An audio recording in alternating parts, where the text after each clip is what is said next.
Hey friends, welcome back to the channel. Today I'm just taking you with me down to check on the chickens.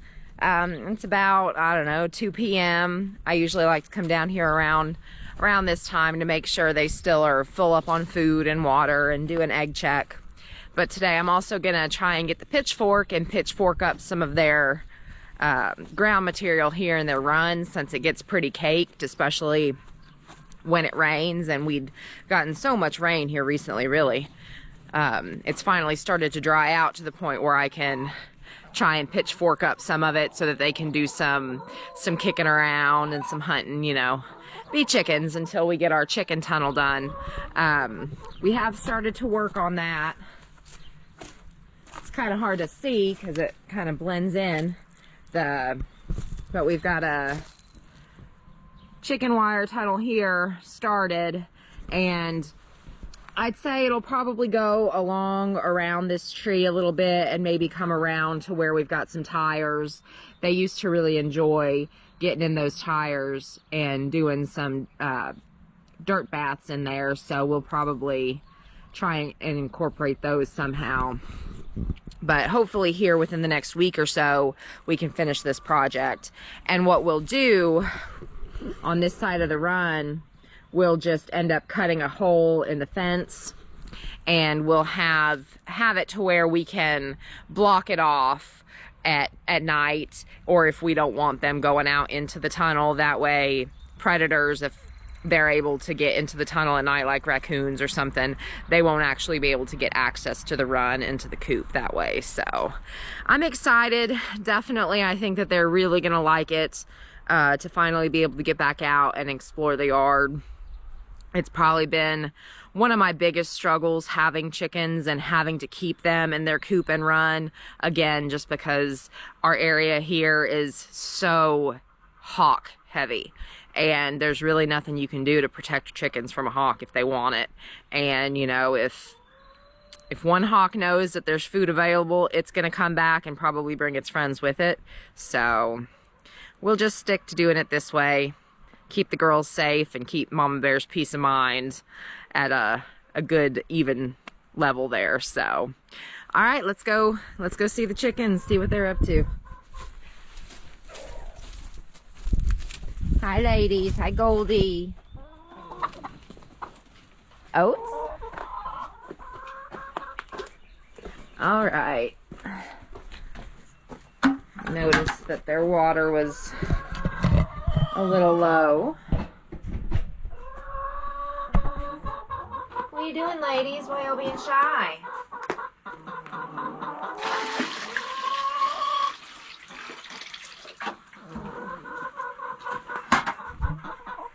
What are you doing?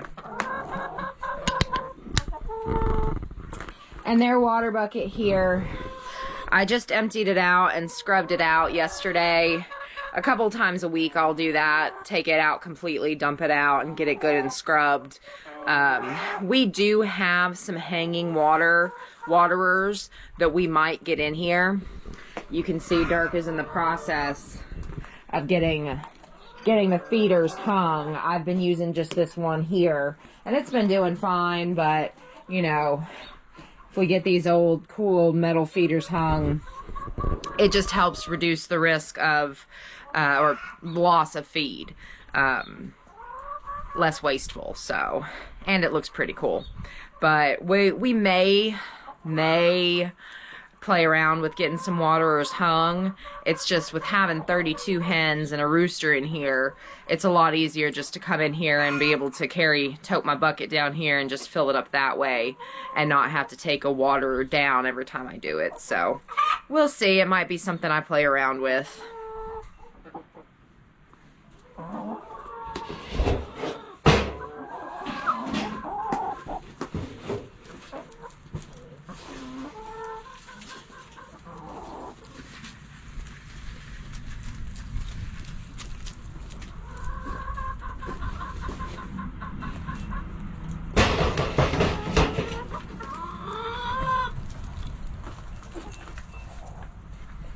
Doesn't matter what time of the day it is, they have no problems meeting at the food dish.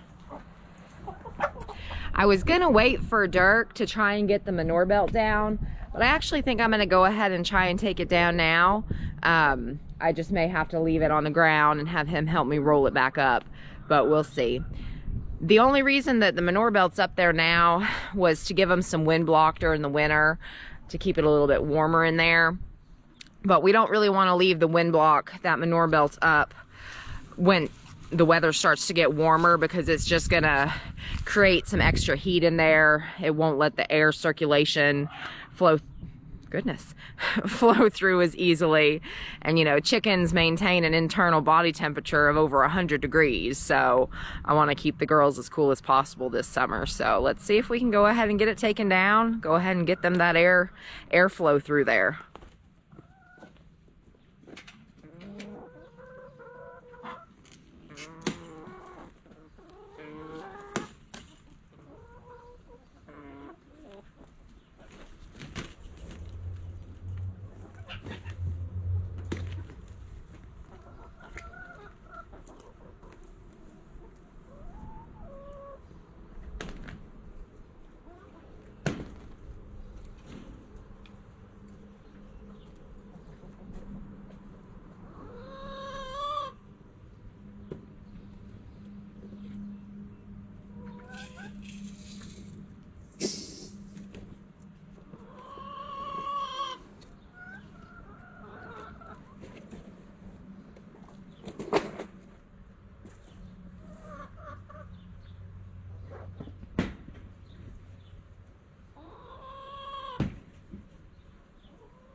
All right, I think I got all the zip ties cut.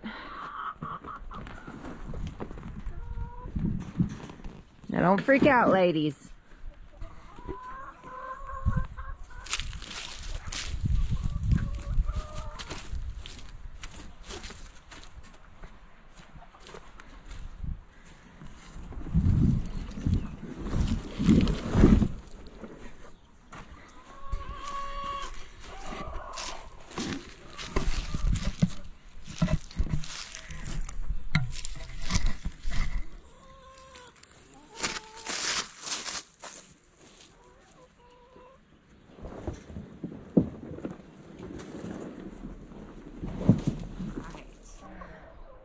All right, there's a view y'all have not seen yet. Completely open chicken run. And I was able to sort of get the manure belt rolled up, but I'm not really sure where Dirk wants it anyway, so I'll wait on him. We'll get it rolled up a little bit tighter and figure out where we want to put her. So I'm gonna grab my pitchfork and get in here and start working up some of this ground. One of the things that I did last year, I really enjoyed hunting for worms to feed my chickens.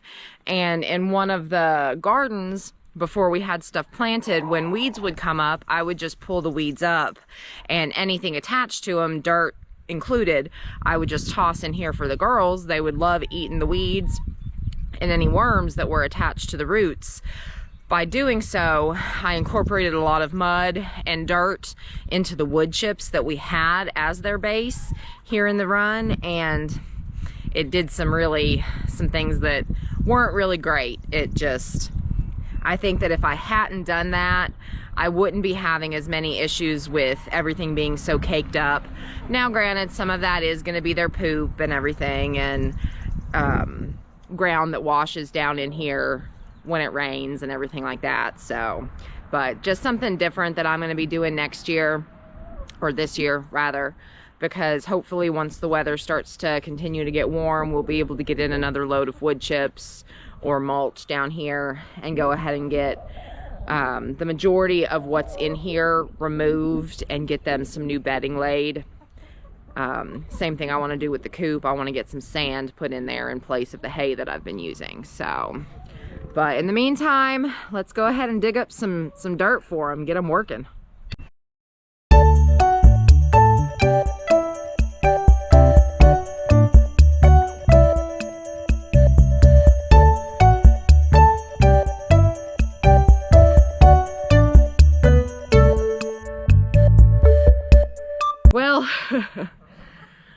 don't usually last very long when it comes to the pitchforking in here, but I think I got them good and worked up. At least a good start. I think on the days that's not raining and not nasty, I want to try and get down here and spend 10-15 minutes trying to get it worked up for them as much as I can until we can get it replaced. Hey, Rudy.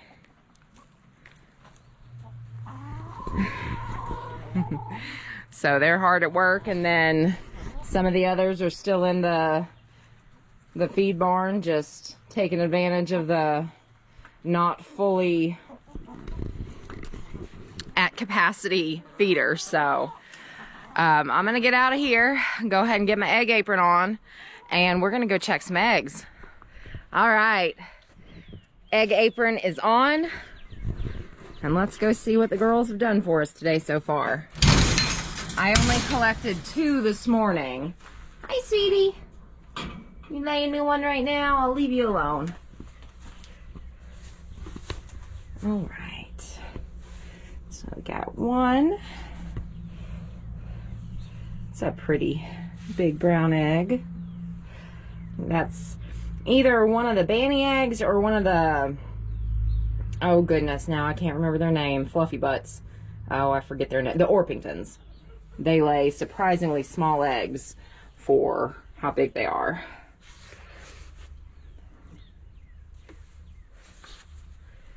Got 3 in here. Goldie, our squawker out there, she lays the prettiest blue eggs.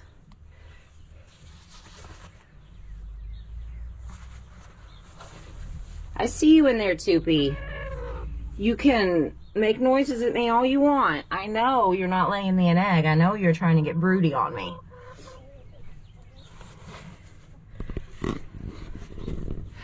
Y'all, my egg apron might be full. I don't think I'm gonna have enough room for all of them. All right, Toopy. I know, but you're not laying me an egg. You move from box to box, laying on eggs the other hens lay. Oh, I know. It's horrible. Thank you. Thank you, sweetie. I know it was a little dark in there, but all right. All right. Get this gate locked up so I don't forget. I've never actually counted my egg apron to see how many eggs it can hold. 1 dozen. So I just collected 13. Nice little baker's dozen there, and we had 2 from this morning, so they're on a good steady pace for today. We've been getting close to 2 dozen eggs, at least 1.5 dozen almost every single day, so it's been pretty great. But that's all I've got for you for today's video. Look forward to another chicken coop video coming up soon. Like I said, the hay that I've been using in their coop, I actually want to replace it with some sand. I think it'll make it a lot easier to get their poop and pee cleaned out of there. Dirk got an old snow shovel and drilled me a bunch of holes in it to make it almost like a big giant cat pooper scooper for the chickens, so I'll be able to use that. So hopefully here soon I'll be able to get the hay cleaned out. We probably will put sand in the little extension coop as well, but to get started I'm just gonna do it in their main coop. I'm not quite sure if we have enough sand to do both, so I don't want to start cleaning out the other side until I know for sure that we have enough to replace it with. But the chickens can now enjoy views from the entirety of their run. It's so weird seeing it open like that again. I've been used to seeing that manure belt there since, I don't know, November maybe. So, but until next time, friends, as we like to say here on Mama Bear's Homestead and More, keep on keeping on.